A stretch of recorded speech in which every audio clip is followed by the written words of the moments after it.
for number 14 ranked University of Alabama at Birmingham. You can see them right there, which shocked number 3 ranked Iowa. The NCAA men's basketball tournament represents a brief shot at glory.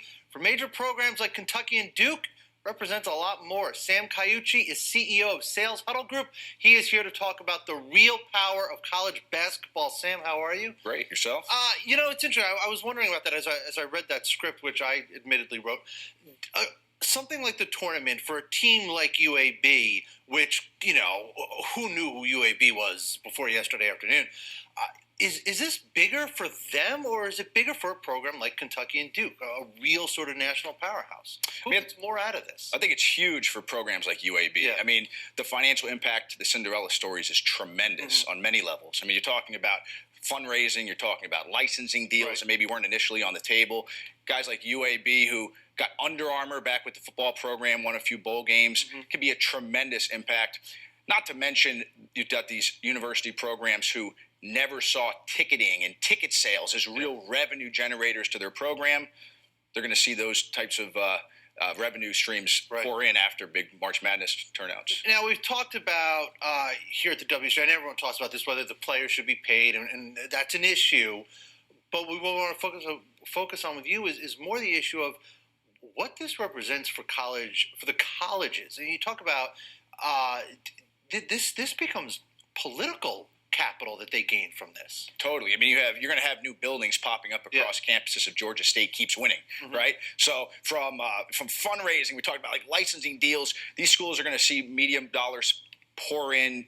The one thing that the March Madness tournament has done that's been revolutionary in sports is you have the tournament across a wide array of media outlets. Over the course of the tournament, that's been tremendous, over $1 billion in ad spend. So, this has a huge impact not only on the individual team, the school. You also have these schools are going to be knocking on the State House door when in sessions come around to try to figure out how we can bring more money into the programs. Yeah. There's a ton of money sloshing around college sports, right? We all know that. What really is the best way to allocate this money?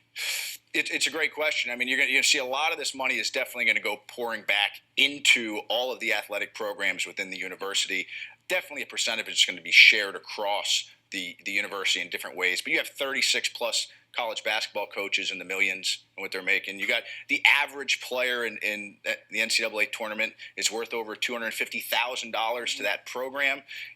These programs know where they're going to reinvest their money, and it's going to be how can we figure out how to grow these media contracts, grow that ad spend. Let's go back to UAB. Big upset, biggest upset in the tourney.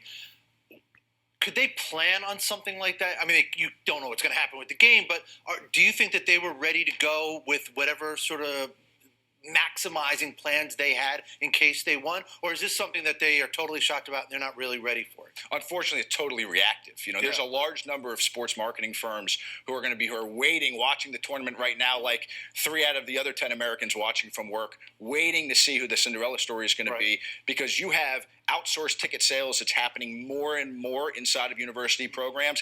Happens mostly on the football side, but is more and more growing into all the other revenue generating sports. So as a program like UAB sees success, they're going to have a lot of vendors on the door knocking, saying, how can we figure out how to maximize this for the program? Yeah. All right. Well, for their sake, I hope they go pretty far. Sam, for your sake, I thank you for coming in today. My pleasure. For our sake, I thank you for coming in today.